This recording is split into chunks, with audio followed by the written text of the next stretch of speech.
그래서 먼저 순서를 바꿔서 불조율이라는 것을 이야기해 봤어요. 그래서 불조율이라고 얘기했는데, 자, 불조율 중에 어떤 불조율에 대해서 얘기해 봅니까? 절대 불조율과 상대 불조율을 한번 이야기해 보고 있는데,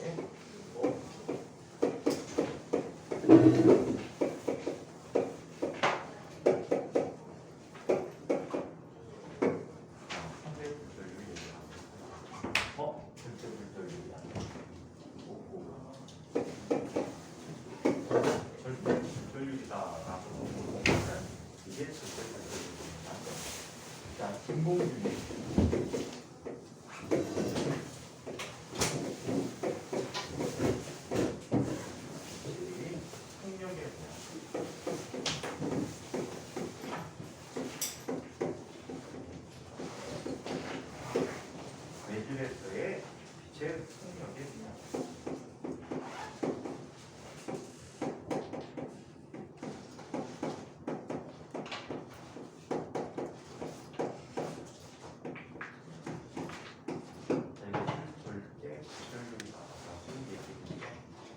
절대 불조율은 n이라고 써서 정의를 이렇게 내렸는데 V분의 C야.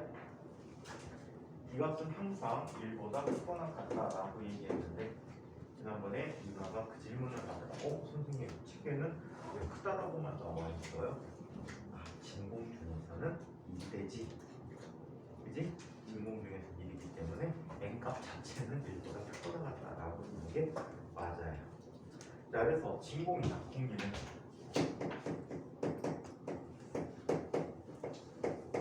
자, 불조율을 얼마로 쓰고 있지? 1로 쓰고 있어요. 이렇게 공기는 이거보다 살짝 더 커. 1.003인가 그래. 근데 이거보다 어떠냐? 대략적으로 지나간 큰 차이 없어서 자, 1이라고 쓰고 있다. 자, 한편 자, 많이 쓰는 게 물이야. 자, 물에서는 불조율이 얼마인데 3분의 4라는 값을 하는데 1.33을 갖고. 자, 한편 유리에서의 불조율은 어떻게 되나? 유리는 섞여 있는 물질에 따라서 크라운 유리, 프린트 유리 이런 식으로 구분되시고 있는데 중심값이 얼마 정도 되냐면 자, 얼마? 2분의 3 정도를 쓰고 있다. 1.5% 라고 봅시다. 오케이? 자, 그래서 이런 등등 유리는 2.42 정도가 되는데 굳이 이럴 필요는 없지. 세 가지 정도는 그냥 기억하고 있는 게 편하고 해서 이렇게 이야기해드렸어요. 자, 그래서 불조율 큰 쪽으로 가면 자, 우리 지난번에 이런 법칙을 얘기했었을 거야. 불조율 법칙이라 그래서 다시 안 했구나. 이거는 좀 이따가 이야기 드리도록 할게. 자, 한편 상대 불조율이라는 불조율에 대해서 한번 살펴보도록 합니다. 더 꺼야 되겠다. 그렇지? 덥지? 괜찮은데요? 되지. 왜요? 열대지방에서 왔니? 아니 아니라 여기 안 오잖아요. 뭐라고? 이터가 그쪽으로 안 와서 그래요. 그래? 열대 돼지라고? 네. 선생님 집방 왔잖아요. 선생님도 돼지라고? 네. 나중에 쉬는 시간에 찬입을 한번 이렇게 되게 촉감이 좋아. 자, 우리 상대 불조율을 이야기해보자.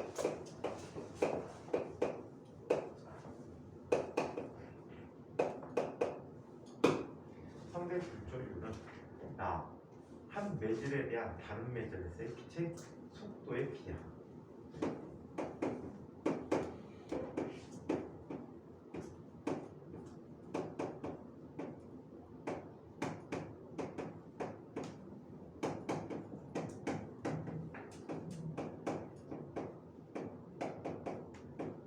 한 매질에서의 빛의 속력에 대한 다른 매질, 인접한 다른 매질에서의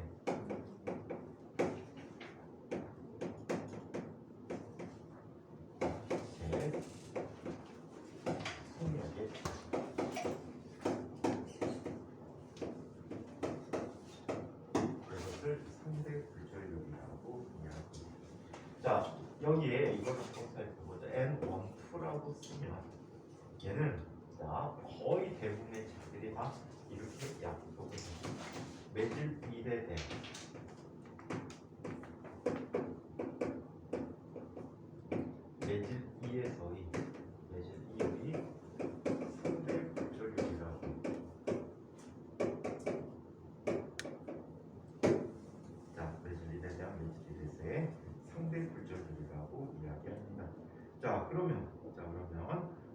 이렇게 얘기하는지 자 한번 살펴보도록 하지.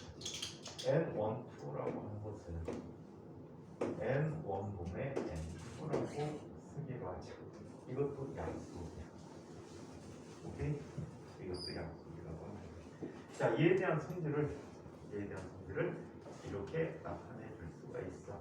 자, 상대불줄률에 대한 여러 가지 성질이 나타나는데 이런 걸 한번 살펴보도록 하자.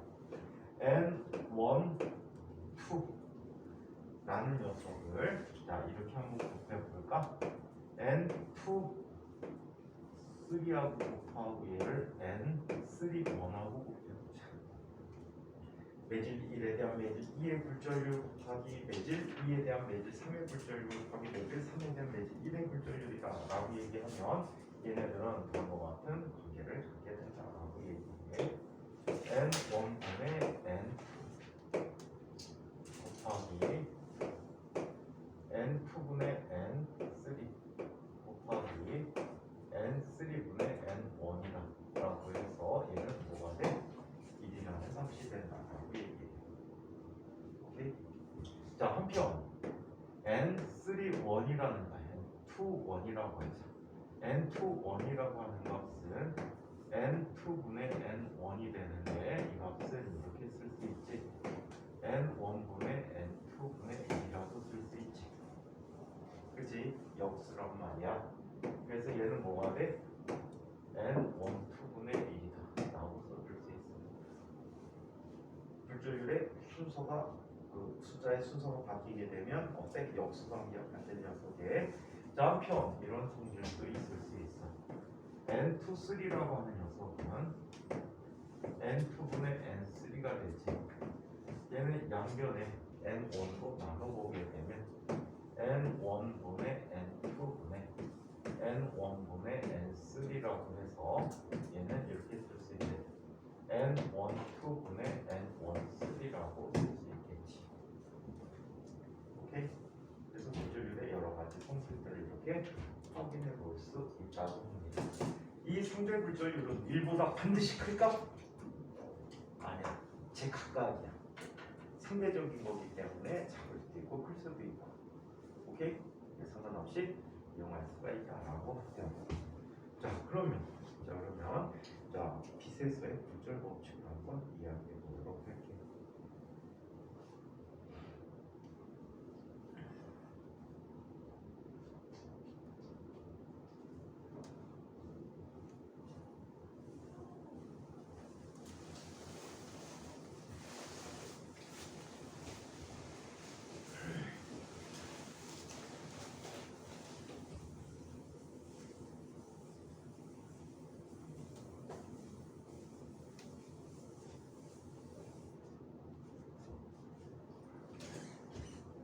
안 되겠다, 그자?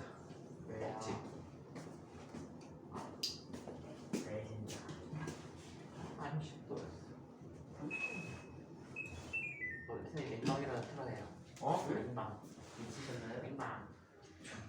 열대 대신에 아 네. 너 북극 대신이? 네. 꿈이에서 그래서 꿈할 테니까 몸이라고는 안 하지. 북극 돼지지. 네. 그런 게 없어요 세상에. 북극에 살면 북극 돼지잖아. 북극 북극 여우도 있어. 아니 북극에 돼지가 나나 북극 여우하고 열대 여우, 사막 여우의 차이점이 뭔지 알아? 설정이요? 가장 큰 차이점이 말당 기관이 크게 발달해야 되지 않지. 네? 말당 기관, 귀 같은데 귀. 그래서 사막 여우 귀가 커. 한 번도 본 적 없는데. 어? 응? 어린 왕자. 아, 그런 것도 아니는구나. 일단 배우는데 생텍쥐베리가 쓴 어린 왕자에 보면은 사막 여우가 나오잖아. 나구나. 옛날에 박신혜 그거보다 일단 교과서에서 나와요. 그래? 기억나요? 아, 찬이야, 좀 열심히 해야지. 에이 열심히 하네. 좋겠지? 다 좋겠지? 자, 그러면 빛에서의 구별 법칙이라는 걸 이야기해 보도록 하겠습니다. 자, 빛에서의 구별 법칙. 1, 2, 3을 바꿔서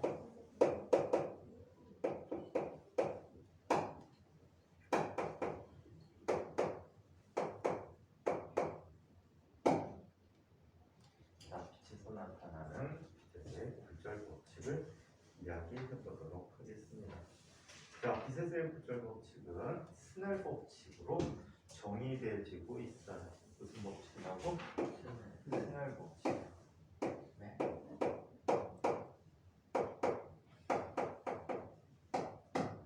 스넬 법칙이라고 해요.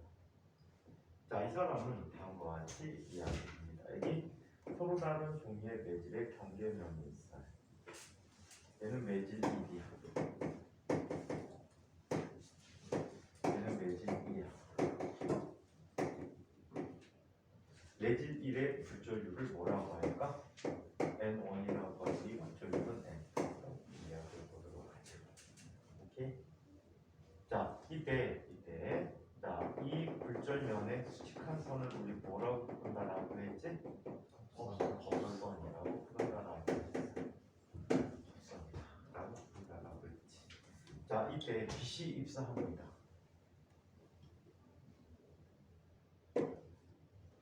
이 매질 속에서는 빛의 속력이 V1이고 파장이 람다1이고 진동수는 항상 변화가 있대. 없대? 진동수의 변화는 항상 없다. 이거는 파1, 즉 빛을 주는 광원과 관계이기 때문에 빛의 진동수는 어떤 일이 있어도 변화가 없다라고 기억해 주세요. 자, 그리고 얘는 어떻게 되지? 자, 이렇게 굴절되고 있대. 이 매질에서의 빛의 속도 V2, 람다2 진동수 N가 되지. 이때 입사각을 뭐라고 해? 세타1이라고 하고 굴절각은 세타2라고 얘기를 해. 여기서 다음과 같은 법칙이 있다. 자, 얘는 두 가지 식으로 나타내 줄 수 있는데 N1 곱하기 사인 세타 1은 N2 곱하기 사인 세타 2라고 얘기해요. N2 곱하기 사인 세타 2다. 자, 한편 이런 식으로도 나타내 줄 수가 있어. N1분의 N2는 사인 세타 2분의 사인 세타 1은 V2분의 V1은 람다 2분의 람다 1이다. 이 값은 바로 상대 굴절율 N1, 2에 대한 정의가 되기도 해. 오케이? 자, 그래서 요 두 가지 식을 기억을 해 두셔야 되는데 이게 첨자가 서로 다른 위치이기 때문에 헷갈린단 말이야. 그래서 가장 권해주는 건 이 식이야. 오케이? 이 식을 갖다 놓고 세타가 크면 속력이 크고 파장도 길다. 진동수는 변함이 없다. 라고 기억해 두는 게 굉장히 효과적이라는 얘기야. 더 헷갈린다는 얘기지. 특히 우리의 식은 자, 우리의 식은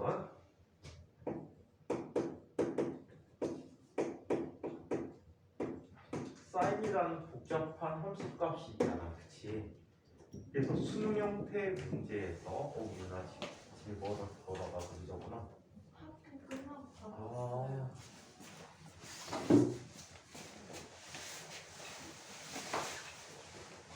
옛날에 선우였던 아이가 인천과학고 진짜 드물게 들어갔거든. 인천과학고 되게 드물게 들어갔는데 그 언니가 인천과학고 지금 30회인데 걔가 7회였던 것 같아. 7회였던 것 같은데 얘는 인천에서 중학교 1학년 때부터 수학을 경시대가 있었는데 금상을 받았어. 2학년 때, 3학년 때 모두 최우수. 인천과학고 졸업하고 인천과학고에서 대학을 국내로 안 가고 미국에 있는 칼텍이라는 대학교가 있어. 캘리포니아 공과대학. 엄청나게 세. 거기 졸업하고 학위 박사학위까지 받고 나사 연구원으로 있었다는 얘기를 들었는데 그새 어디로 갔는지 모르겠다. 그런 선배도 있고 자기 선배도 뭐 특징 있는 선배들이냐고 물어봐. 자기 중학교. 걔네 어디 중학교야? 저 서원중. 어? 서원중. 부원중학교? 아, 네? 부원? 아니 서원이요. 서운중학교는 좀 서운하구나. 학교가 생긴 지 얼마 안 돼갖고 옛날 선배들이 눈에 띄는 선배가 없다. 도윤이는 어디 중학교? 계산이라니? 우진이. 어? 저 우진인데. 아 우진이 참. 어디 중학교? 계산 중학교. 계산 중학교. 민성이는 너가 알아였니? 알아야지. 어디였지? 학교 이름이 특이했는데. 왜 기억이 안 나지? 아 시험 때 지나면 이렇게 기억이 싹 없어져. 미성이 어디 중학교였니? 아 이은중학교. 아주 카드지. 이은중학교 그거 카드 주잖아. 이은 카드. 정윤이 어디 중학교구나? 상상지. 산산중학교. 역사가 오래되지 않았어 아직까지는. 찬이는 계양중학교. 대한중학교. 거기서 이제 얼마 안 됐지. 모르겠어요. 부평 부평똥이지. 부평똥중 하면은 잘하는 선배들이 옛날에 거의 없었어. 진짜 부평에서 가장 똥통학교였지. 어느 학교 같냐면 써니중학교 정도. 근데 써니중학교가 상위 학교야. 네? 옛날 학교보다. 왜? 거기 도화 기계 공부 애들 같은 애들 다니던 학교가 중학교급 애들이 쟤네 선배들이었어. 그걸 어떻게 알게 됐냐면 선생님이 아주 옛날에 인천에서 강의를 받았어요. 예비군 중대에서 근무하는 동사무소에서 하는 건데 선생님 파출소에서 근무했는데 이 아이가 이 중대장 아들놈이 가출을 했어. 가출했는데 집이 거기 어디야? 수봉공원 쪽이야. 근데 얘가 부평까지 갔어. 너 그럼 수봉초등학교 나왔어? 어디야? 수봉초등학교 나왔어? 거기 도화 사거리에 있는 학교? 그 주변에 있어요. AID 아파트 밑에 있는 거. AID 아파트 재개발해서 모르겠구나. 수봉 도서관 아래에 있는 초등학교. 거기 말고 그 앞에 쪽으로 그 앞에 쪽에 학교가 또 있어? 승희초 있어요. 어? 승희초라고 엄청 크게 있어요. 승희초등학교? 그 역사 되게 오래된 학교인데? 맞아요. 선생님 아는 선배가 승희초등학교 나왔는데 그분이 60이 넘었는데 승희초등학교 도화초등학교 나왔으면은 도화초등학교 나왔으면 선생님 아는 후배들 걔들이 도화초등학교 나온 애들 쫙들 있어. 근데 아무튼 얘가 가출을 했어. 3개월 동안 아직도 못 찾고 있었어. 그럼 학교에서 옛날에 제적 처리했거든. 잘랐어. 낫도록 가갖고 자퇴원서를 내고 오래. 부모가 가야 되는 거 아니야 그거? 지가 쪽팔리니까 낫도록 가래. 그래서 너네 학교가 가는 버스가 32번 버스가 있었어 옛날에. 딱 하나. 타고서는 갔어 쫄래쫄래. 근데 뭐 외부인인데 그냥 경실에 신발 신고 들어갔지. 근데 머리가 짧을 거 아니야. 군인이니까. 딱 갔더니 어떤 여자생이 교무실 딱 들고 하고 이제 물어보려고 몇 학년 다니세요 누구냐고 미리 약속이 됐다니까 하는데 갑자기 여자생이 그래봤자 선생님하고 나이 차이 거의 안 나. 몇 살 차이 안 나. 여자생이 좀 많겠지 대학 졸업하고 하니까 야 너 뭐야? 왜 신발 신고 돌아다니까 막 욕하기 직전? 그러다가 왠지 분위기가 아닌 것 같잖아. 그랬더니 죄송합니다. 몇 학년 몇 반 다녔어요? 어디 계세요? 창피해 죽는 줄 알았어. 그래갖고 내가 부평 똥중을 처음 간 거야. 똥통학교구나. 걔 6개월 만인가 잡혀왔어. 어디서 잡혀왔는지 아니? 요즘은 학교에서 가출한 아이들 없지. 가출하면 개고생이라고 안 하는데 옛날에는 진짜 가출들 많이 했던 것 같아. 인천 애들이 가출하면은 부모님이 어디서 찾는지 알아? 옛날에는 부산 가서 찾으면 거의 100% 부산에 있어. 여기서부터 부산까지요? 어. 걸어 못 가지 않아요? 어? 걸어갔다고요? 아이씨. 아이씨 야 가출할 때 어떻게 가출했겠니? 다 튀겨왔어? 집에 있는 돈, 없는 돈, 있는 돈 다 훔쳐갖고 다 나갔겠지. 걔는 지 누나 대학 등록금을 갖고 나가. 근데 그걸 일주일 만에 다 써버리고 와 중국집에서 철가방 들고 그 면허증이 없으니까 오토바이 못 타니까 철가방 들고 자전거 타고 배달하다가 잡혀왔어. 걔가 잡히면서 하는 말이 뭐랬는지 아니? 이거는 마저 배달하고요. 아 그래야 돈 받을 거 아니야. 이건 마저 배달하고요. 그 잡혀왔대. 그리고 부산 애들은 99% 애들이 어디서 잡히는지 알아? 인천에서 잡히고. 요즘은 가출을 안 하는데 2000년 가출하니 개고생하니 그치? 집 나가면 개고생인데. 자 찬이야 그치? 네? 그치? 가출도 없는데요? 요즘 안 한다니까 가출을. 선생님도 있어요? 어? 선생님도 있어요? 선생님 친구들 많이 있어. 왜? 학교 다니다 갑자기 애들이 안 와. 가출한 거야.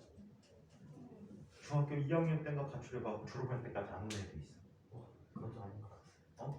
못 찾은 거예요? 어? 못 찾은 거예요? 그냥 어디 직장 다니겠지. 독립을 하셨네. 독립을 한 거야. 그냥 어린 나이에 독립을. 어린 나이 독립. 자, 이 식을 쓰는데 수능에서는 어떤 형태로 쓰는지 알아요? 사인 세타를 판별해봐봐. 세타 값이 커질수록 사인 값도 점점점 어떻게 되지? 증가하거든.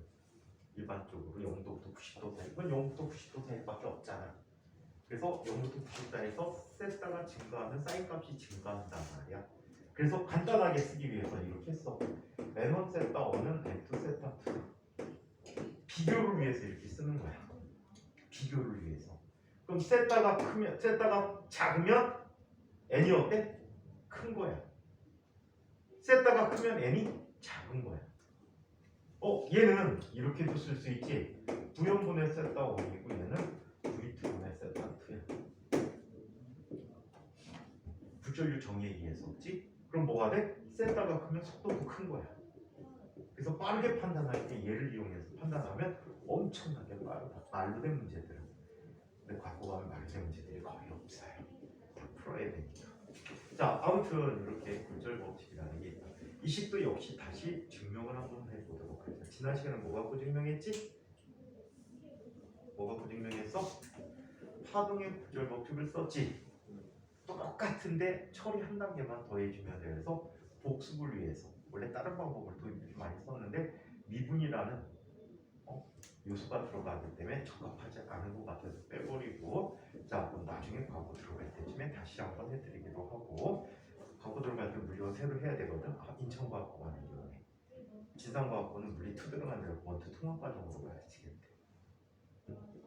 자 그래서 혹시 인천과학고 갈 생각 있는 사람이 인천과학고, 지상과학고는 과학고 안 갈 건데 하늘고 갈 사람. 야 이번에 하늘고가 100번 높아졌던데, 자사고 계열에서 지금 5위인가 6위까지 올라왔던데. 자 그러면 서울대 16명이 18명? 옛날 인천과학고 그랬는데 옛날 인천과학고. 자 그러면 증명을 한번 살펴보도록 하죠. 증명을 한번 해보도록. 선생님 아직도 방학 안 한 거야? 네, 1월 6일이에요. 1월 6일? 내일? 네. 은빈이도 내일이지. 몰라? 오늘이야? 왜 몰라? 자꾸 민성이한테. 옆에 학교니까 친하니까. 옆에 학교잖아. 그래 안 그래? 멀어? 걸어서 갈 수 있는 거리야, 걸어서 갈 수 없는 거리야? 몰라? 뭐든지 걸어갈 수 있지 않아요? 그럼 이렇게 질문하세요. 못 걸어가는 데가 있어. 호주, 거기 살잖아요. 미국, 아니 아프리카까지는 걸어갈 수 있어. 그러면 죽을 것 같은데. 어? 그거 어떻게 걸어가요? 바꿀까? 아, 앞에서 말고 미국이요.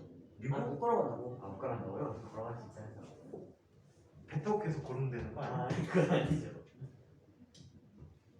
자, 그러면 자, 이쪽에 매질 n 자, 1이 있고 n1이고 매질 2가 있다라고 이렇게. 자, 얘도 두 가지 경로로 한번 입사를 시켜보도록 합니다.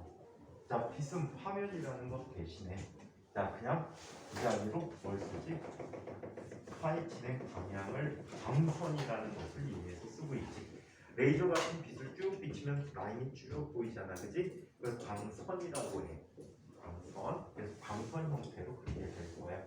자, 그 다음에 이쪽에 또 다른 매질이 있다는 거지. 여기에 같은 위치에서 동시에 빛을 쏘아줬습니다. 자, 쏘아줬더니 어떻게 들어오는데 비사광선이 이렇게 들어오고 있어. 두 개의 레이저 포인트를 이렇게 보내주는 거야. 자, 동시에 출발점이 같은 아이라면 얘가 이곳에 왔을 때 얘도 이곳에 와 있겠지.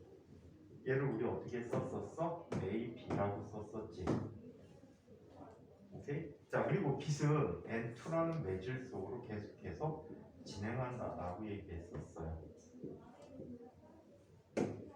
자, 그렇다면 얘가 V라는 속도, V1이라는 속도로 T라는 시간 동안에 이동했다면 이 거리가 얼마가 되지?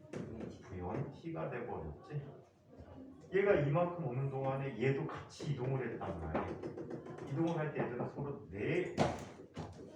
은빈이가 안 왔습니다. 상현이 있어 혹시 상현이? 당연히 알파가. 네 감사합니다. 은빈이 하나요? 네. 자, 이쪽에 A 프라임이 있고 이쪽에 B 프라임이라는 값이 있다. 이곳에서의 속력은 V2라고 했잖아, 그지? 델타 T라는 시간 동안 이동했으니 이 거리가 얼마가 되지? V2 곱하기 T가 돼버렸다라고 했어. 이때 이 각을 뭐라고 했어? 우리 입사각이다라고 얘기했지. 세타 원이야. 자, 이때 얘와 얘는 서로 뭐가 된대? 수직이래. 같이 나란히 오는 거니까 수직이 되겠지. 파면처럼 취급해주면 돼. 자, 그 다음에 법선과 면도 항상 어때? 수직이면 요각이 공통으로 갖고 있는 각인의 90도에서 그렇다면 여기에 나타난 요각이 얼마가 되지? 세타 1이 됐다라고 해. 자, 마찬가지 이쪽도 자, 얘 수직이야. 이게 세타 2거든요. 자, 그리고 얘도 수직이지. 자, 공통으로 갖고 있네. 그럼 이 각이 얼마가 된다는 얘기야? 세타 2가 된다는 이야기였죠. 그래서 여기서 우리 사인 값을 한번 구해보기로 했어. 자, 사인 세타 1이라는 값은 뭐가 됐지? 사인 세타 1은 빗변분의 높이가 되겠지. 항상 빗변 그냥 빗변은 이제 대각변이니까 알고 있는 값이고 높이다라고 하면 세타에 대한 대변. 미안해, 똥 얘기해서 세타에 대한 대변을 얘기하고 있다. 이만큼 멋있다. 네? 대변의 뜻을 알고 있었어. 아니, 다들 다 알아요. 몰라. 안 웃잖아. 모릅니다. 자, 얘는 선분 AB 프라임분의 V1 T가 돼버렸고 또 사인 세타 2는 얼마가 돼버렸지? B 프라임 A가 A, B 프라임분의 대변이 누구지? V2 T가 얘가 대변이 되겠지. 그래서 V2 T라는 값이 됐어. 여기 공통으로 있는 값이 있네, 그치? 뭐가 공통으로 있을까? AB 프라임에 대해서 정리해보면 얘는 뭐가 돼? 사인 세타 1분의 V1 T는 사인 세타 2분의 V2 T가 돼버렸어요. 얘를 이렇게 바꿔보자. 자, 얘는 비례관계이기 때문에 분모분자 바꿔도 상관이 없겠지. V1분의 사인 세타 5은 V2분의 사인 세타 2가 되는 거야. 그렇지. 양변에 C를 곱해보자. 양변에 C를 곱해보자. 양변에 C를 곱하면 얘는 뭐가 되지? V1분의 C 곱하기 사인 세타 1에는 V2분의 C 곱하기 사인 세타 2가 되는 거야. 이거는 누구의 정의지? 굴절율의 정의지. 굴절율의 정의가 되므로 얘는 N1 곱하기 사인 세타 1이라는 값이 N2 곱하기 사인 세타 2라는 값이라고 쓸 수가 있었다는 얘기야. 오케이? 이해해요? 또는 요식을 그대로 바꿔 쓰면 이렇게 바꿔 쓸 수가 있겠지. 자, 얘 N1분의 N2라는 값은 사인 세타 2분의 사인 세타 1이거든.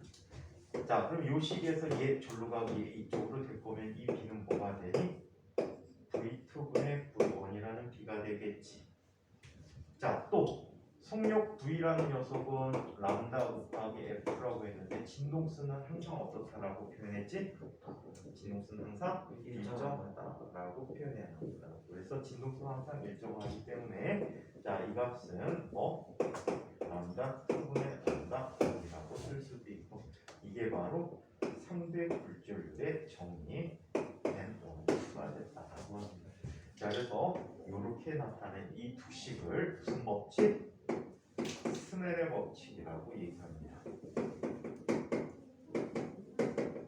자, 스넬 법칙이라고 표현해줍니다. 아시겠죠?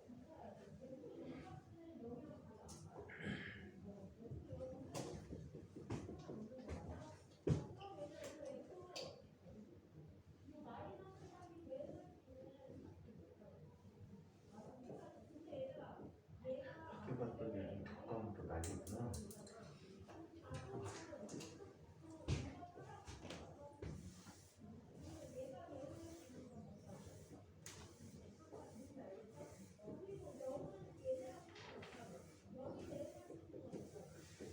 독감 예방주사가 올해 200만 분당 200만 명밖에 못 맞게 만들었다는데 200만 명 넘어 만들었는데 사람들이 하도 찔러대니까 귀찮아서 안 만나.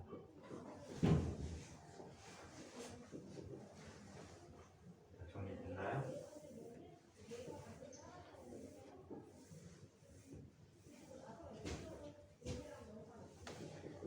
그러면 이번에는 이 스넬 법칙, 굴절 법칙에서 이런 관계를 한번 표현해 보도록 할게요. 시야 확장이라고 되어 있는 부분이 있어요.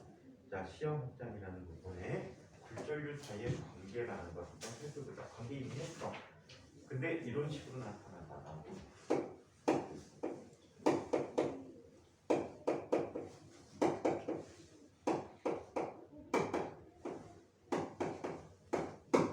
여기 경계면이 서로 평행한 물질들이 내질들이 존재한다라고 얘기를 할게.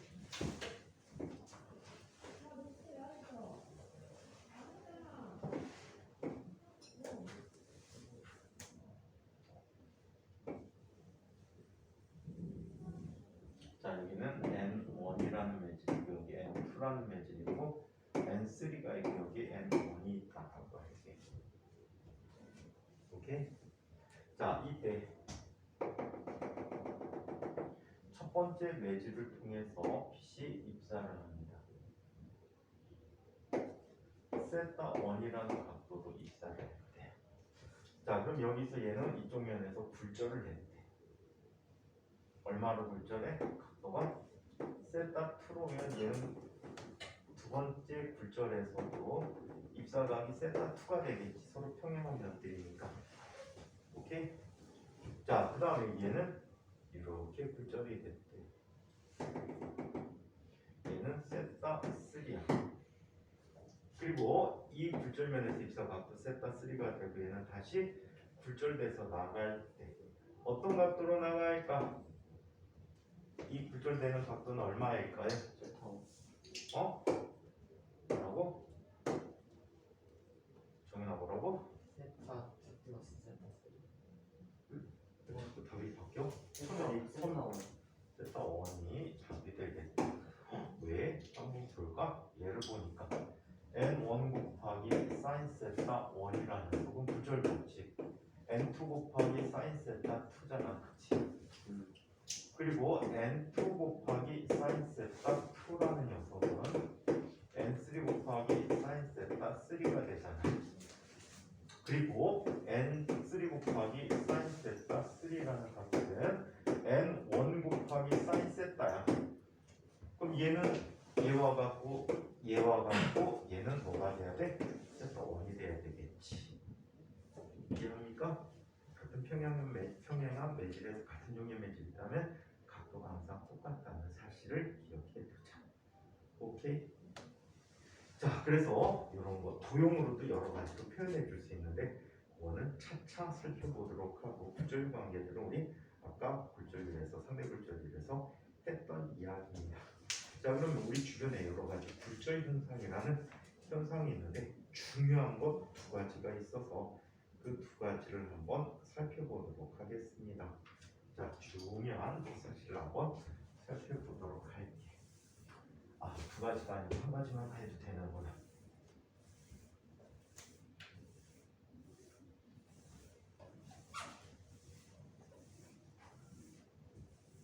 이 굴절 법칙 갖고 별거 다 해. 엄청나게 어려운 것까지 해볼까? 과거에서 학교 내시 문제 나오는 것까지?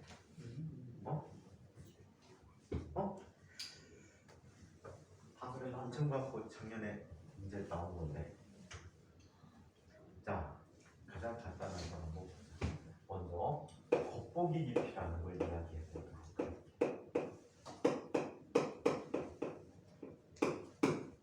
겉보기 깊이에 대해서 얘기해 보자. 겉보기 깊이라는 게 뭘까?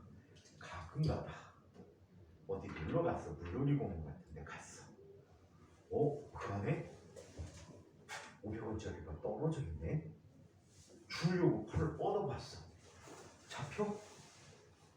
안 잡히지? 왜 안 잡히니까?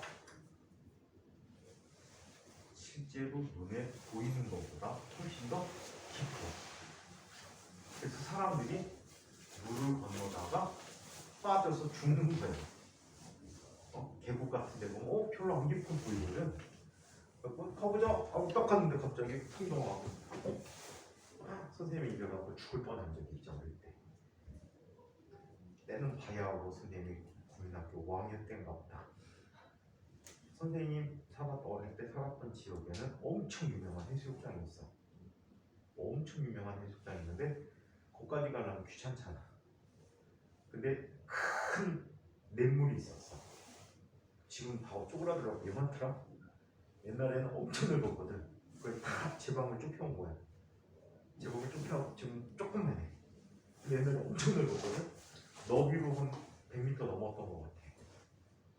근데 거기에 돌을 쌓는 거야. 거기가 바닷가 인근이다 보니까 바닷물이 민물까지 너무 들어오니까 농업용수로 못 쓰잖아. 농업용수로 못 쓰니까 거기를 보호를 쌓아놨어. 바닷물이 오지 못하게. 그러다 보니까 그 지역에 가면은 동네 형들이 착살을 갖고 가서 이 물고기를 잡아. 장어는요, 장어는 민물에서 살다가 알을 바다에 가서 낳고 이 알이 부화되면 새끼 장어가 민물로 올라와서 거기서 성장을 해. 회귀성 어종이야. 누구하고 반대니? 연어하고 반대지. 연어는 민물에 와서 알을 낳고 부화하면은 바다로 돌아갔다 다시 그 민물을 찾아오는데 얘는 반대야. 동네 형들이 큰 수경 있지. 물안경 같은 거를 잡고 물속을 막 들여다봐. 나 바위 속에 있으면 착사를 던져갖고 잡아. 지들끼리 맛있게 쳐먹더라. 막 이것저것 시킬 땐 다 시켜 먹다가. 그 다음에 새끼 장어 잡지. 새끼 장어 잡는데 옛날에 장어를 양식을 하려고 인공 부화가 잘 안 돼. 인공 부화가 안 되니까 양식을 하기 위해서 이 새끼 장어를 사가갖고 가져가. 특히 어느 놈들이? 일본 놈들이 장어를 엄청 좋아했대. 그리고 노트가 하나에 50원 하던 시절이야. 노트가 30원 하던 시절이야. 초등학교 노트가 30원 할 때 장어 한 마리 잡아가면은 얼마 주게? 50원 줬어. 사다리매체로 잡아가야 돼 대신. 사다리매체로 잡아가면 50원이었어. 대박이지. 애들이 알바했다니까. 공무심 갖고 내과에 이렇게 잡았다니까. 하루 그냥 주말에 같은 데 나가서 잡으면 10마리도 넘게 잡아. 10마리도 넘게 잡아. 자, 그러면 겉보기 깊이. 야, 국민학교 들어가기 전에 그 정도는 알바 짭짤하지 않니? 응? 근데 이제 동네 형들이 다 가로채. 야, 내가 지들이 가져가. 술 사쳐 먹으려고. 나쁜 형들이야. 자, 그럼 겉보기 깊이. 왜 물이 눈에 보이는 것보다 더 깊은지 그 과정을 한번 이야기해 보도록 할게요. 자, 이쪽에 공기가 있네요. 공기는 굴절율이 얼마였지? 1. 자, 이쪽에 물이 있대요. 물이 굴절율은 얼마라고 그랬지? 3분의 4라고 얘기했어요. 3분의 4라고 했어. 네. 뭐라고? 아니 3, 4라고 해요. 4분의 3이라고 그랬지? 항상 1보다 크거나 같다라고 했잖아. 3분 4 했어요. 처음. 이씨, 북극대지 조용히. 네. 자, 그러면 열대돼지 맞다니까? 아니 잠바해보잖아. 지금 추운 게 아니라 약간 뻥치지 마세요.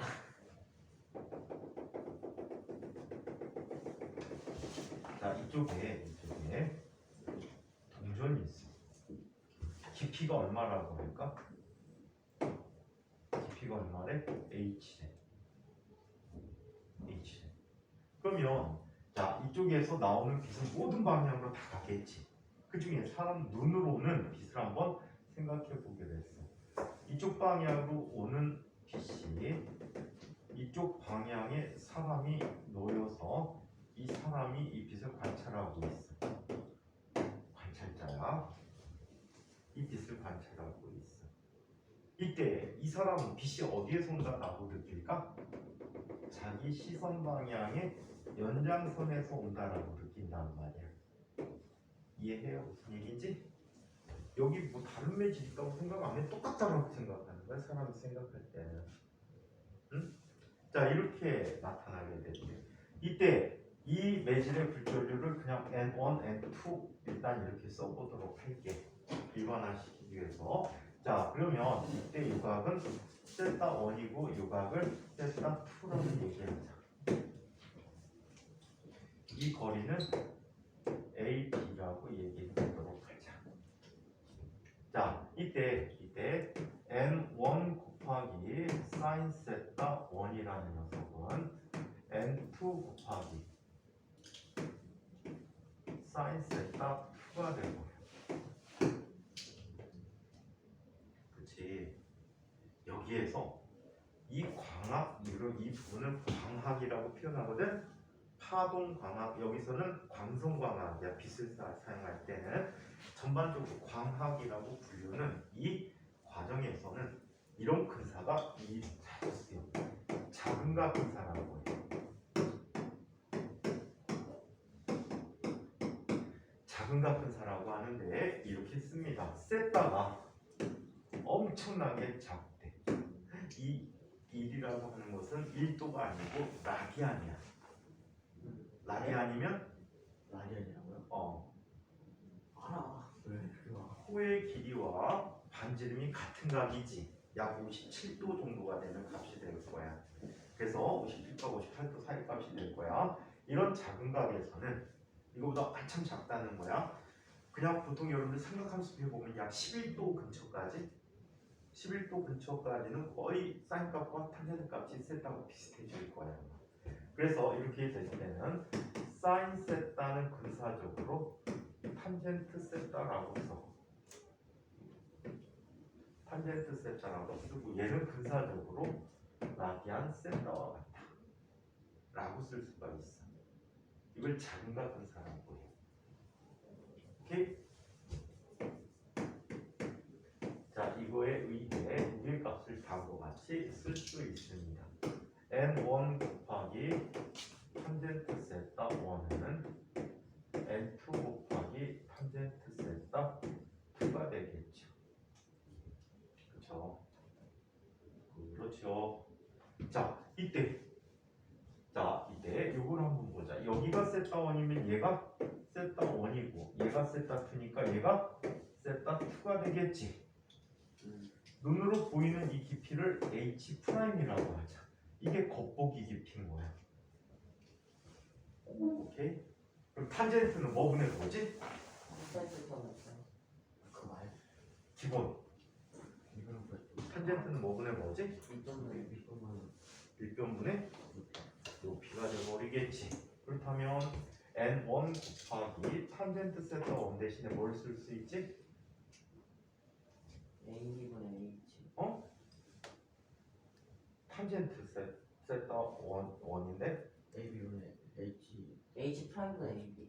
그렇지. H 프라임분의 아, H가 H가 되겠죠. 찬이 큰일 났다. 똥을 좀 거기 안 들어. 아니. 자, 그리고 n2 곱하기 탄젠트 세타 2는 뭐가 되지? H분의 AB. H분의 H가 되어버리겠지. 그러면 AB는 어떻게 돼? 지워져 버려. 그러면 얘는 이렇게 쓸 수 있네. H'이라고 하는 것은 H'은 N2분의 N1 곱하기 H. 이걸 그냥 쓰는 걸 권장해줘. 가끔 얘를 상대굴절유로 해가지고 N1, 2분의 H라고 쓰거든. 상대굴절유를 한 번 더 생각해야 되잖아. 더 생각하니까 귀찮아. 어떤 매질에 대한 다른 매질을 굴절유 대비 너무 귀찮잖아, 그지? 그래서 얘를 강추해 드립니다. 그러면 자, 만약에 물이라면 H를 1m라고 가정해 볼까? 자, H가 1m래. 물 속에서 공기중으로 나가는 경우 겉보기 깊이는 얼마일까? 70.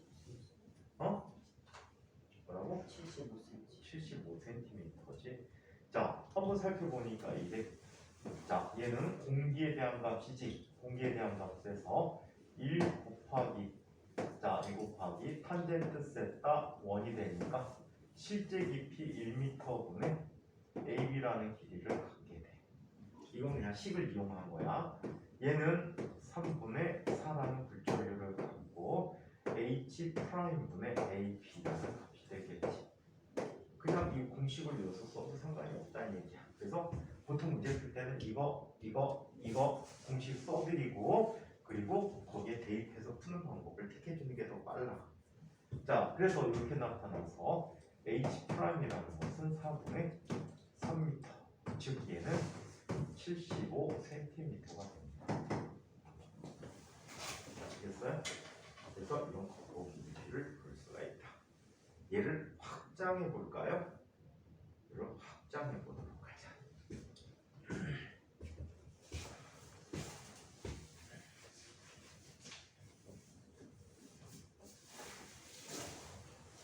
여기는 또 틀림없이 좀 이따 와갖고 그런 소리 할 거다. 응? 5시 반 시작 아니에요? 그래 나도 배웠는데. 설마. 그럴걸?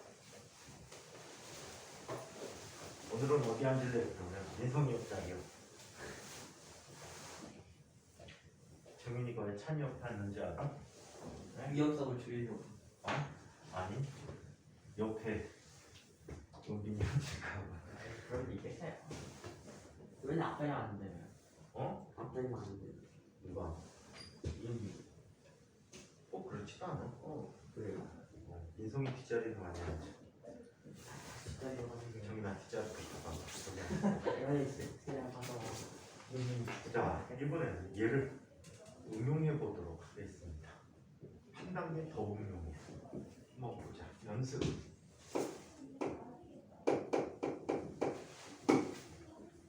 이것도 과학고 내신 문제로 이용되는데 아주 어려운 문제는 아니야. 아까 어려운 문제 내줄까 그 문제는 아니야. 자, 얘는 자 이렇게 돼 있대. 자, 굴절율이 N1이고요, N2고요, N3라는 매질이 있대요. 자, 이때 이 두 번째 매질의 두께는 H2라고 합니다. H2라고 합니다. 자, 이때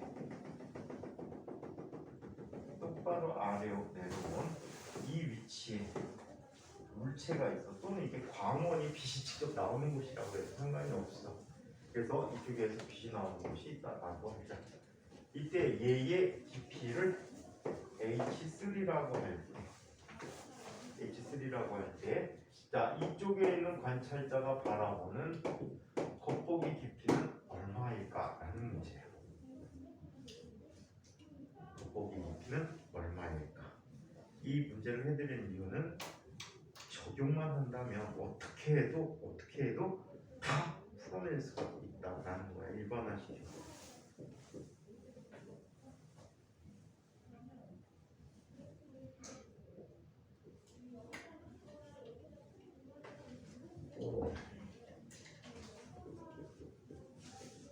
자, 여러분들 느끼면 안 하겠죠?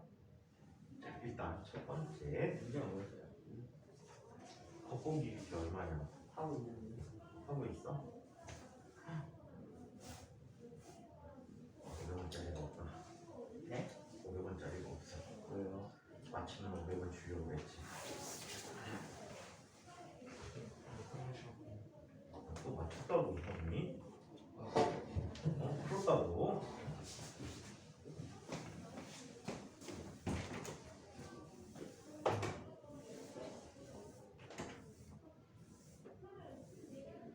선생님 대학원 다닐 때 여자친구 이름이 이현이었는데. 이형이요? 여자친구가 옆에 있었어요? 어? 여자친구요? 여자친구하고? 있었어요?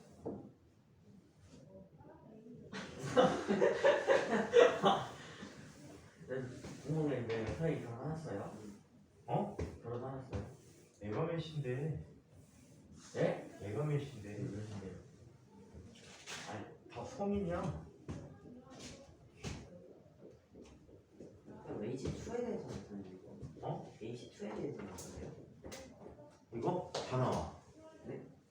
H1 다 나온다고. 아, 그 겉보기 비슷할 때. 그걸 네가 계산을 해야지. 그걸 믿고 있잖아. 그래서 못 풀 거라고 했잖아. 정리했어? 넌 포기했지. 아니 못 푸는 일 많아요. 짠이. 저는 다 못 푸는 게 정상이야. 그쵸? 이거 풀면은 천재. 빨리 풀어봐. 선생님이 물리 덕후로 인정해 줄게. 빨리 풀어. 어? H2가 어떻게 되는 거야 도대체? 난 그냥 모르겠다.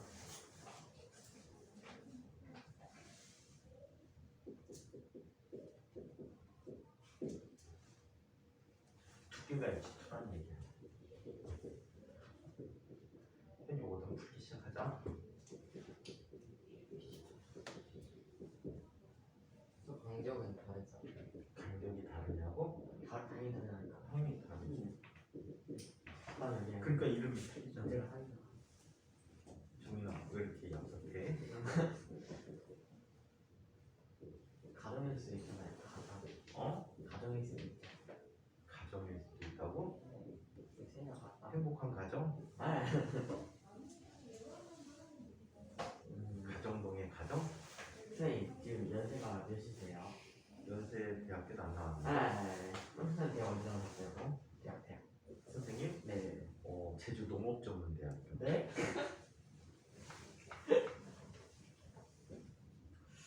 과가 열대농업과잖아. 제가 맞추면 선생님 제가 어떻게 맞추는가? 유명한데요? 안 유명해? 그 제주 농업전문대학교 들어봤어? 아니요. 과가 열대농업과잖아. 그거 어디 있는 거예요? 제주도에 있는 근데 선생님 제주도 딱 한 번밖에 안 가봤어. 아니 그럼 어떻게 맞아요? 학교 안 가는 거지. 알려주세요. 시험은 편지 써서 보내면 되잖아. 알려주세요. 어? 대학. 근데 왜요? 알아서 뭐 네, 그냥 궁금해서. 궁금해하지 마. 궁금해요. 진짜 제주 농업전문대학교라니까. 자, 현이가 왔습니다. 수업 나 어떻게 없으지? 어?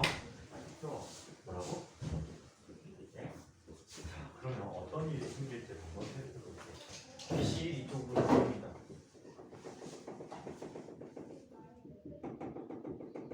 자, 이 법선으로 입사하겠죠, 그죠? 자, 실제 실선으로 갈게요. 자, 그러면 이쪽에서 다시 한번 굴절을 하게 될 거예요. 자, 그렇다면 여기 어떤 관찰자가 있다라고 생각한다면, 자, 이 빛은 어디에서 온다라고 느끼겠지? 여기에서 온다라고 느끼겠지? 자, 그래? 그렇단 말이야. 이때 이 각도를 세타 3, 얘를 세타 2라고 해보면 얘가 세타 2가 돼버리고 얘는 세타 3가 돼버릴 거야, 그치? 그렇다면 첫 번째 굴절 관계에서 n2 곱하기 sin 세타 2는 n3 곱하기 sin 세타 3라고 쓸 수가 있겠지? 그럼 작은과 큰 사이에서 얘는 바로 탄젠트를 쓸 수 있어. n2 곱하기 탄젠트 세타 2는 n3 곱하기 탄젠트 세타 3라고 쓸 수 있어. 이거 귀찮아하지 않고 풀면 풀린다는 얘기야. 우리는 이런 문제들이 되게 많아. 꾸준하게 풀면 바로 풀려져. 중간에 포기하는 시점이 있어. 대부분 그런 문제들은 선생님이 얘기해 줄게. 보통 여기서 포기해 애들이. 요것만 극복하면 간단해. 실제로 뭐 몇몇 문제는 항이 되게 복잡해. 선생님 본 것 중에 가장 많이 많았던 게 항이 이쪽에 6개, 이쪽에 9개가 있어. 그걸 전개해야 돼. 전개하면 6개, 9개가 나와. 되게 복잡해 보이는데 다 지워지고 항이 3개만 남아.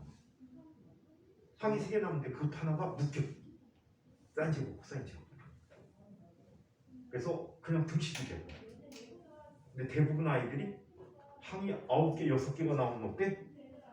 에이씨, 뭐 이런 게 있어 안 해. 하고 넘어간 겁니다. 너무 안타깝지.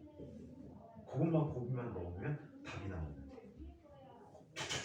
일사천리 두두둑 떨어져 버리는데 포기하는 경우들이 많대요. 자, 그러면 얘는 어떻게 쓸 수 있어? n2 곱하기 탄젠트 세타 2는 h3'이라고 할게. 곱보기 2 h3'분의 자, 뭐가 돼? 여기를 ab라고 할게. ab라. 자, 이것은 n3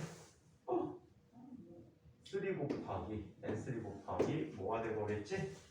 h3분의 ap가 돼버리겠지. 따라서 h3'이라고 하는 값은 n3분의 n2 곱하기 자 h3라는 값이 되겠지. 맞습니까? 그러면 두 번째 굴절면에서는 어떻게 될까? 얘가 이쪽으로 굴절을 해. 그러면 이거의 연장선상에 있는 건데 두 번째 굴절면에서는 물체 위치가 여기에 있다라고 생각한다는 얘기야. 이해해? 이게 얼마가 되는 거지? H2 더하기 H3'이라는 값이라는 얘기야. 오케이?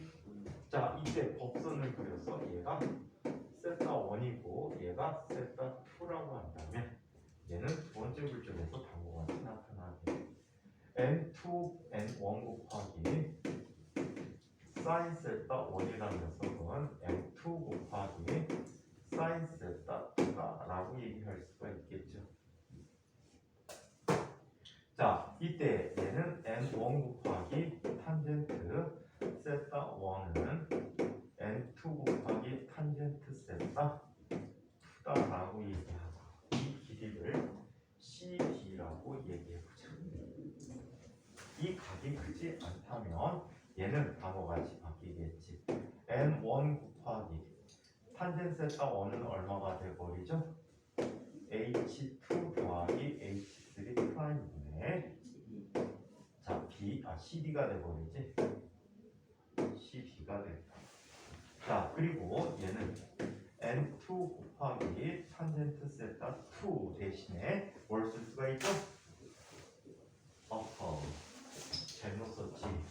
얘는 곱보기 깊이를 썼어야 되지. sorry, h2 프라임이야. h2 프라임. 자, 그 다음에 n2에 대해서 나타나는 값이 어떤 값이야? H2 더하기 H3 프라임분의 자 CD가 돼버리겠지. 그럼 CD 지워져 버려서 H2 프라임이라는 게 전체 곱보기 깊이가 될 거야. 자 얘는 뭐가 돼버리지? N1분의 N2 곱하기 N2분의 N1이지? 잠깐만 얘 넘어가 버리고 얘 데리고 오면 N2분의 N1 곱하기 H2 더하기 H3 프라임이라고 쓸 수 있다. 그쵸? 자 그러면 얘는 N2분의 N1 곱하기 H2 더하기 N2분의 N1 곱하기 저 값을 살펴보면 뭐가 돼? H3분의 N2 곱하기 H3가 될 거예요. 따라서 곱보기 깊이는 N2분의 N1 곱하기 H1 이게 공기 중이라면 N2분의 1이 되겠지. 더하기 N3분의 N1 곱하기 H2인데 3 이렇게 나타나는 거야. 만약에 한 층이 더 있대 일반화가 되지. 어떻게 돼? M4분의 N1 곱하기 H4 하나가 더 있대. 계속 확장이야. 이해해? 그래서 두 번째 거까지만 풀면 일반화시킬 수 있는 특성을 갖고 있는 문제이다. 그래서 겉보기 깊이인데 이중으로 된 겉보기 깊이를 살펴볼 수가 있다. 어렵게 되면 인천과학부에서는 뭐 옛날에 지상과학부에서도 시험 문제 나오긴 했는데 이 바닥면이 유리야 유리.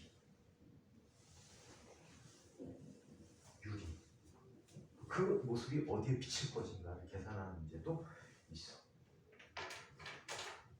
신기하지, 그치? 자, 그래서 이렇게 나타내주고 있어서 겉보기 깊이가 굉장히 유명한 문제인데, 자, 나머지 얘기들은 책으로 몇 가지 현상들을 한번 살펴보자.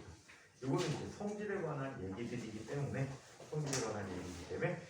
이런 현상이 구절이구나라는 거를 기억해 두면 좋을 것 같아요. 자, 출판 정리할 사람 마저 정리하고.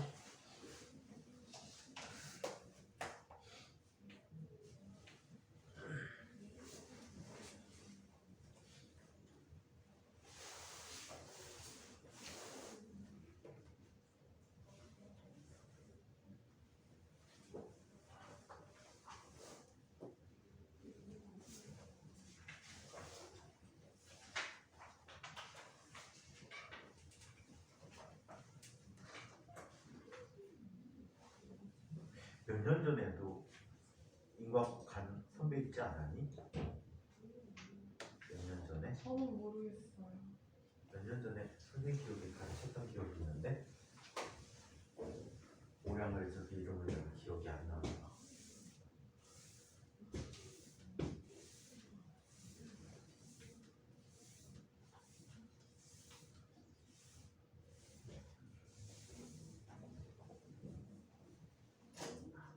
이제 그리기 시작한 거야? 그림은 그렸어? 이제 쉽고 있어. 필기를 놓쳤어? 어떻게? 영상을 봐야지. 어? 영상을 봐야지. 가르쳐야 된다. 구독, 좋아요.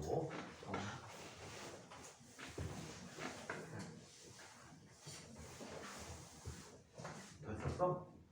빨리 맞았어?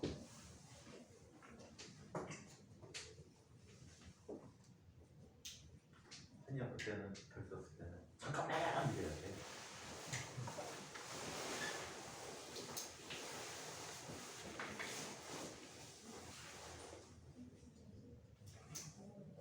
인상이가 점차 공포에 떨기 시작한다. 왜요? 우민이도 여기 와서 얘기할 그냥 만들어. 이렇게 안 될 것 같은데. 아니야, 옆자리 왜 있으면 원래 옆자리 앉아. 옆자리. 잘생겼잖아.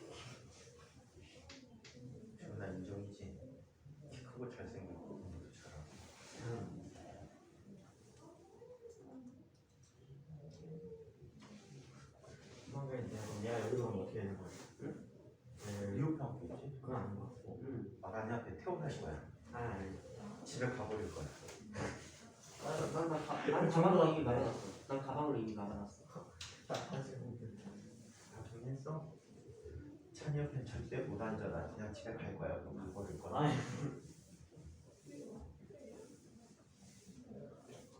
아니 그 참, 야 너 절로 가 이러겠지. 아니 그건 아닌데.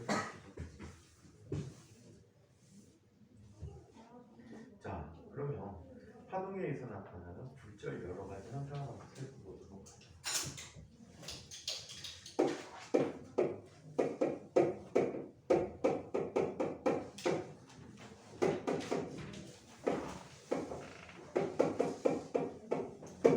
자 여러 가지 불절 현상에 대해서 이야기해 보도록 할게요. 자 파동의 불절 현상이라는 대표적인 현상을 한번 살펴보도록 하겠습니다. 자, 얘들을 갖고 한번 살펴볼게요. 자, 소리의 불절에 대해서 한번 살펴보도록 할게요.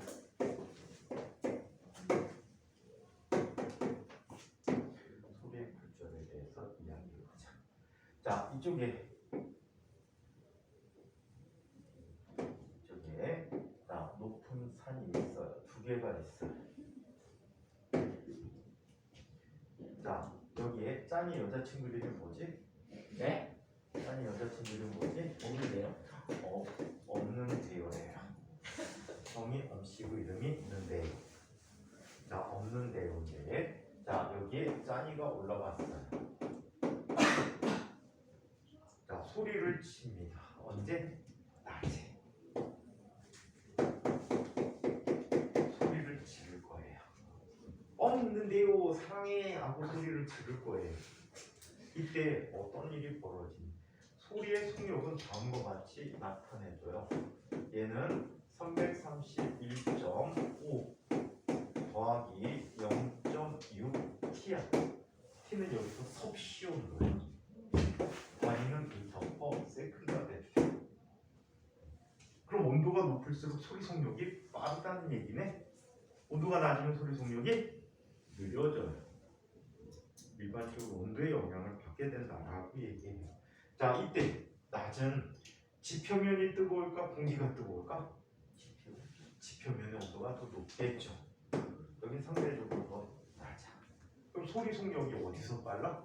아래에서. 지표면 쪽이 빠르겠지.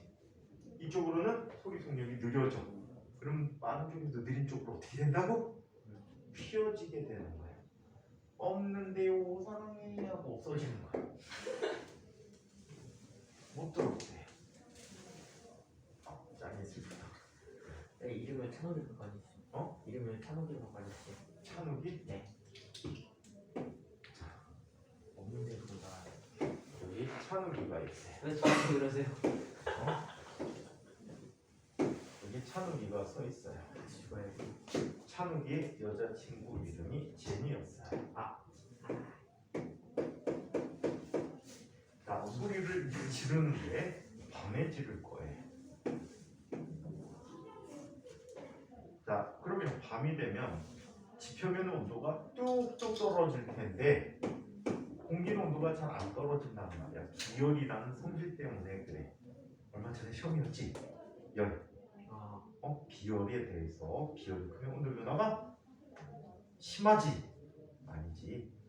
적지. 그래서 우리 몸에 물이 비열이 큰 장점이 체온을 일정하게 유지하는 성질이 있었잖아. 얼마 전에 시험 보겠단 말이야. 자, 그때 소리는 어디가 더 빠를까 그러면? 위쪽이 더 빠르겠지. 아래쪽이 느린다는 말이야. 제니야 사랑해 라고 하는데 소리가 아래로 내려가 버리지. 이걸 갖고 우리 속담에 이런 속담이 있어.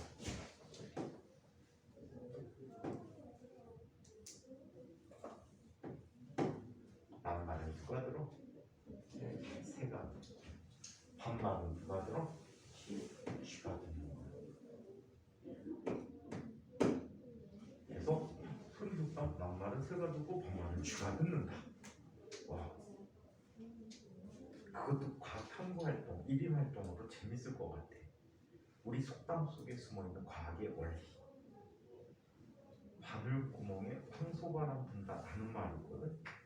그건 이제 베르누이 법칙을 이용한 아주 대표적인 예가 돼.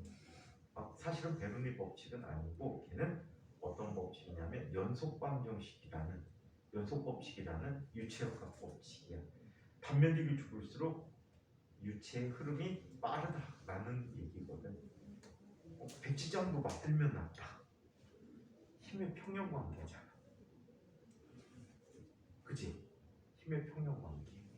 콩 심은 데 콩나고 파 심은 데 팥난다? 유전 관계네. 그치? 종의 구분에 대해서 얘기하고 있는 거지. 콩 심은 데도 팥나기가 없잖아. 응? 자, 그래서 소리 굴절이 이렇게 나타났다라고 하는데 책으로 이 얘기를 한번 보죠. 낮과 밤의 소리에 대한 굴절. 소리 속력은 공기의 온도가 높을수록 빠른 온도가 다른 공기층을 소리가 통과하게 될 때 연속적으로 굴절하여 낮과 밤의 소리의 굴절율이 달라지는 현상이 나타난다.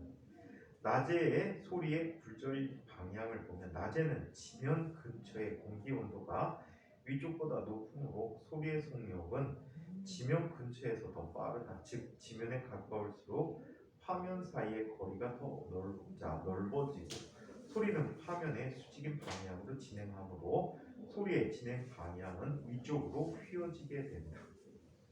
자, 한편 밤의 소리의 굴절 방향을 보면 밤에는 지면 근처의 공기 온도가 위쪽보다 낮으므로 소리의 속력은 지면에서 멀수록 빨라지게 된다. 따라서 소리의 진행 방향은 아래쪽으로 휘어지게 된다.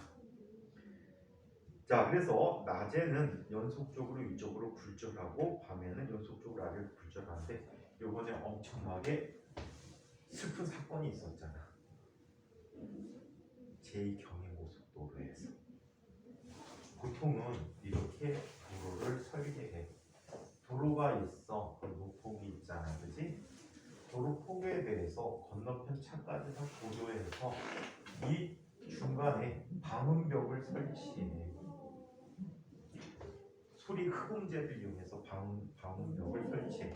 이 방음벽은요, 이 끝을 이렇게 휘어놓으면 효과가 아주 좋아요. 더 좋아요. 막아주는 효과가 훨씬 더 커요. 없을 때와 있을 때에 비해서. 아주 옛날에는 방음벽이 위에 없었어. 근데 이렇게 꺾어 놓으면 효과가 더 좋다는 걸 알게 돼갖고 이걸 꺾어 놓게 된 거야.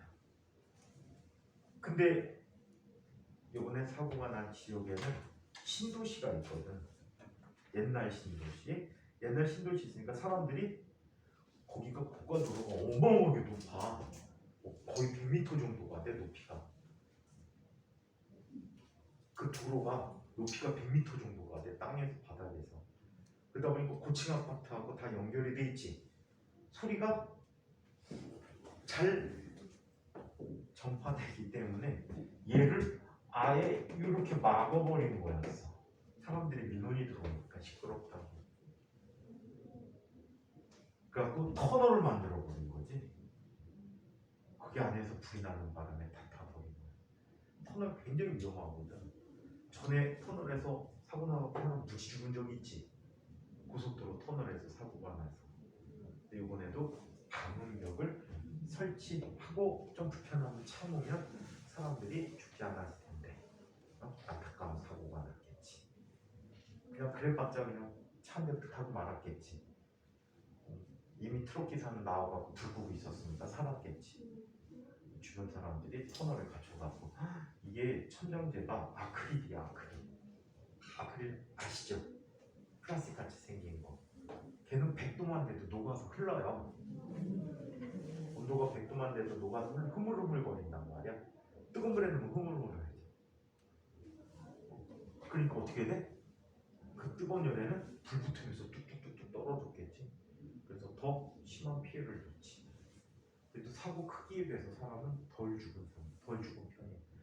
5번 돌아가셨지? 5번 돌아가셨는데 사고 크기에 비해서 덜 죽은 편이다. 그나마 다행이다. 더 죽지 않은 게 다행이다. 굉장히 위험하죠. 자, 그래서 이렇게 이야기했고, 자, 이번에는 해안선에 날아내리는 파도에 대해서 한번 살펴보도록 할게요. 자, 해안선에 날아난 파도. 파도의 속력은 바다의 깊이가 깊을수록 빠르다. 평면파가 해안가로 진행해 올 때 해안선의 오목한 쪽은 바다 쪽으로 돌출된 것보다 수십 미터 깊어. 자, 수심이 더 깊어. 오목한 쪽으로 진행하는 파도의 속력이 더 빠르다라고 합니다. 갑자기 높이가 낮아지니까 해안 절벽 쪽에서 높이가 갑자기 낮아졌지. 바로 튀어나와 보니까 바다 깊이가 얕아진단 말이야. 속력이 느려. 반면에 저쪽은 멀어. 그러다 보니까 파도가 자꾸 이쪽으로 몰아오게 되지. 그러다 보니까 이쪽은 침식작용이 많아지는 거예요. 파도가 그쪽으로 몰리기 때문에. 그리고 만 쪽에서는 어떤 일이 생겨? 퇴적작용이 심화되겠지. 그래서 해수욕장들 가보면 해수욕장들이 되게 많은 형태를 갖고 있거든. 근데 강원도 쪽의 해수욕장을 제외하고는 일부 해수욕장은 포함되는데 거기를 제외하고는 대부분의 서해안이나 남해안에 있는 해수욕장은요, 이쪽에 모래사장에서 양쪽 끝에 해안절벽이 있다. 가만히 생각해봐봐. 해수욕장 놀러 갔을 때 생각을. 동해가 아니고 남해나 서해로 가면 해수욕장이 있고 양쪽 끝에 많이 있어. 해안 절벽이 있어. 왜?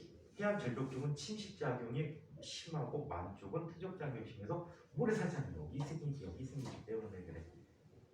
파동의 굴절 때 파도의 굴절이라는 현상 때문에 나타나는 현상이라고 합니다.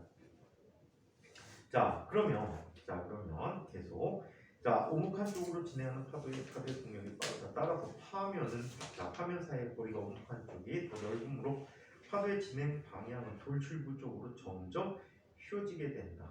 해안절벽 쪽으로 휘어지게 돼.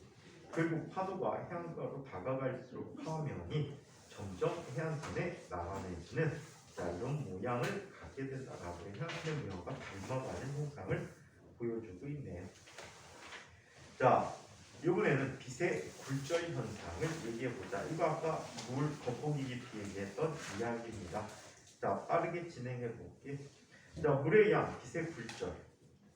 물 속의 물체에서 반사된 빛이 물과 공기의 경계면에서 굴절하여 관측자의 눈에 들어오게 될 때 관측자는 빛이 직진하는 곳으로 인식하므로 굴절광선이 연장선에 물체가 있는 곳으로 보이게 된다. 아까 한 얘기지. 눈의 시선 방향에 물체가 있다.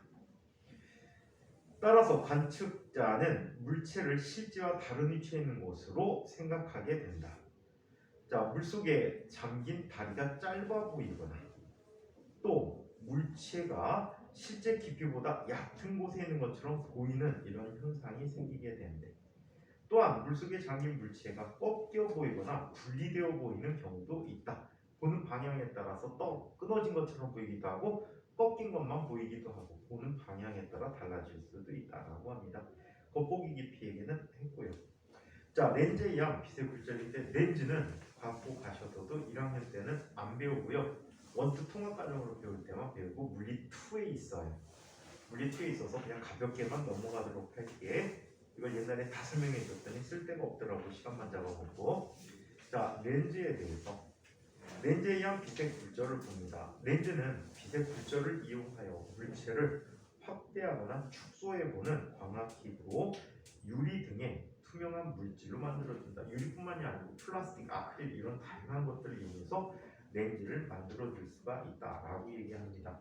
자, 그러면 렌즈의 종류 얘기를 한번 살펴보도록 하자. 자, 렌즈는 빛의 굴절을 이용한 광학 장치인데, 자, 먼저 홀로 렌즈를 한번 살펴보자. 자, 볼록 렌즈는 정의를 어떻게 내려줄 수 있을까요? 볼록 렌즈의 정. 가운데 부분이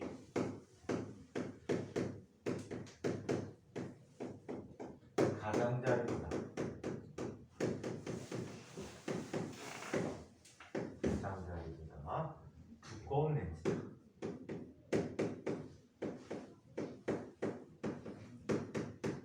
두꺼운 렌즈다. 얘는 빛을 모아주는 렌즈.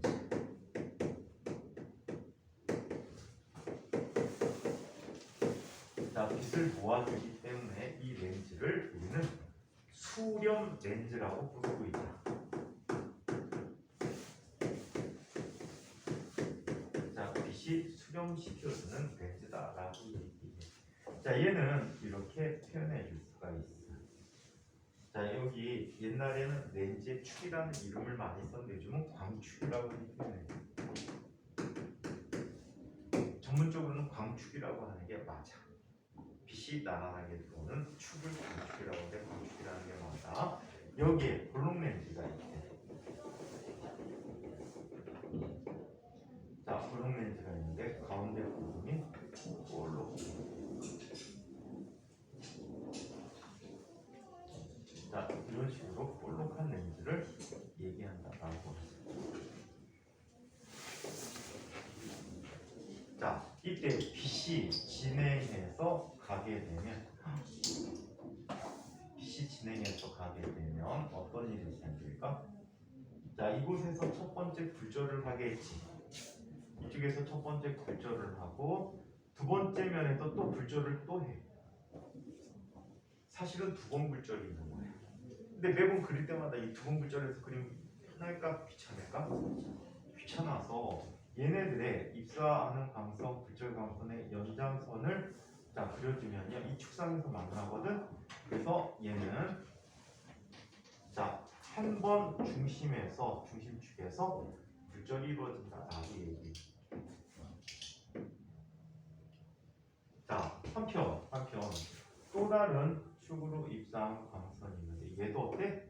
한 번 굴절해서 이렇게 나타나는. 이렇게 굴절 광선이 한꺼번에 모인 이 점을 뭐라고 불러줄까?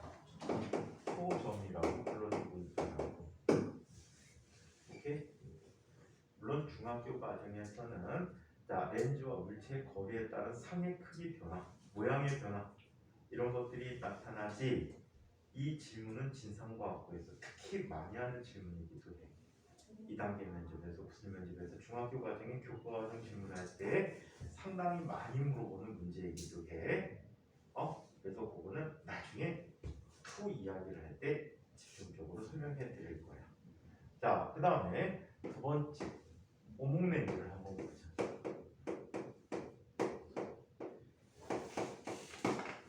과거 입학 얘기하니까 떨려오지 않니?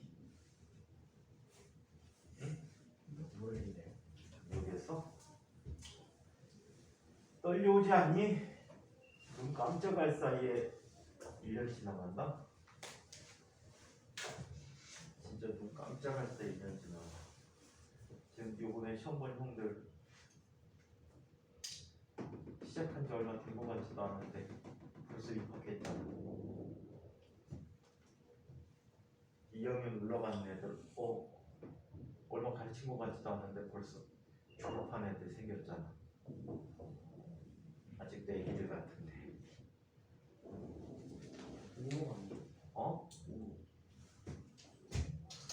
말하다가 잘못 보였어. 나 시키지 마. 자, 이렇게 그려줄게.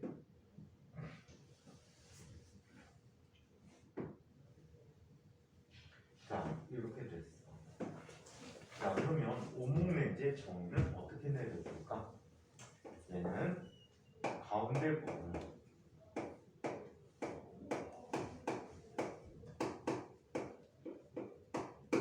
가장자리보다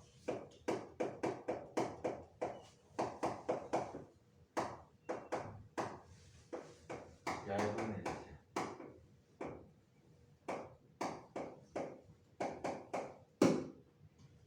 오케이?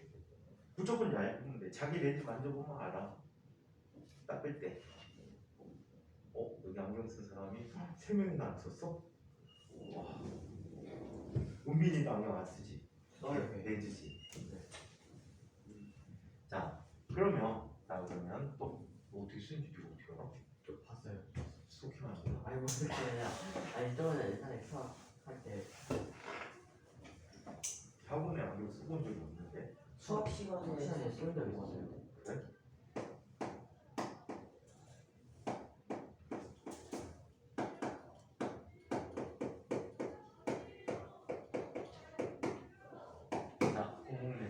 렌즈를 퍼지게 한대. 그래서 무슨 렌즈라고 불러? 발산 렌즈라고 불러.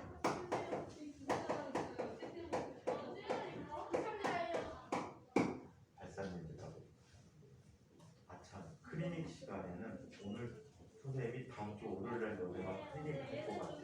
다음 주 화요일날 다음 시간에 오늘 말고 클리닉 할 텐데 클리닉 내용은 처음부터 현재 배우는 진도까지 한번 책을 훑어보고 와서 이 부분은 설명을 해주세요 라고 부탁을 하세요. 참고로 지금 어저께 지난주에 지난 시간에 화요일날 2학년 아이들 클리닉은 등속도 운동과 등간속도 운동을 해줬어요. 진도 훨씬 앞에부터 내용 설명해달라고 그래가지고 세 번 친구들이 있으니까 책을 1권 한번 보고 1번이요? 1권 이거 상관없이 오늘 배운 거 해도 상관없고 다음 시간에 배울 거 해도 상관없는데 내용 있는 질문을 하라는 얘기야. 그럼 전체적으로 설명해 줄게. 개별 클리닉보다는 아직까지는 전체적인 클리닉 설명을 해주는 게 나을 것 같아서 그래. 응? 앞부분 혹시라도 까먹거나 우리 힘들었던 부분 그 부분 질문해도 상관없고 아시겠죠? 한번 책을 쭉 읽어보고 와서 이런 내용은 무슨 내용이에요? 라고 물어보면 그거를 설명을 해드릴 거예요. 단 클리닉 수업은 촬영하진 않겠습니다. 여러분들이 수준이 너무 떨어질 것 같아서. 클리닉도 촬영해줘? 그러면 요게 오목 렌즈라고 하고요. 자, 우리 볼록 렌즈를 이용하는 얘는 어디에 이용하지? 망원경에 이용할 수 있지. 현미경에도 이용하고 있고. 선생님 돋보기 안경이 볼록 렌즈지. 선생님 가끔 쓰는 안경이 볼록 렌즈고. 자, 그 다음에 오목 렌즈는 어디에 쓰지? 역시 여러 가지 광학 기구에서 현미경, 망원경 등에 사용할 수 있고, 여러분들처럼 근시 아닐 때 근시라는 건 뭐야? 물체를 가까운데 놓고 봐야 돼. 머리 놓으면 안 보여. 칠판 글씨 같은 게 잘 안 보이는 거야. 멀어서 그 교정용으로 사용하는 렌즈가 바로 오목 렌즈다. 이 오목 렌즈는 상의 특징을 살펴보고 아주 재미난 특징인데 항상 작게 보여. 그래서 안경 쓴 친구들의 얼굴을 보시면 안경 쪽에 안쪽에 이렇게 들어가 있어. 작게 보이기 때문에 그래. 그래서 찬욱이도 안경 안쪽으로 보면 얼굴이 되게 좁아. 푹이 좁아 얼굴이. 야람해. 자, 또 보니? 네. 너 나를 보려고 그랬지? 우와. 찬욱이 안경통에서 나오려고 그랬지? 알겠어. 자, 그래서 이런 특성을 갖고 있다라고 해. 근시안과 원시안은 이거는 나중에 생 쪽에서 배우거나 아니면 물리 2에서 다루기 때문에 넘어가도록 할게요. 자, 이번에는 신기루라는 현상을 이야기해 보도록 하죠. 신기루.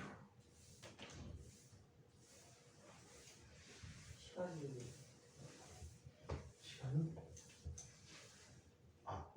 우리 6시까지니? 네. 빨리 밥 먹으러 가야 되겠다. 쏘리. 시간이니까 빨리 갔다 오세요.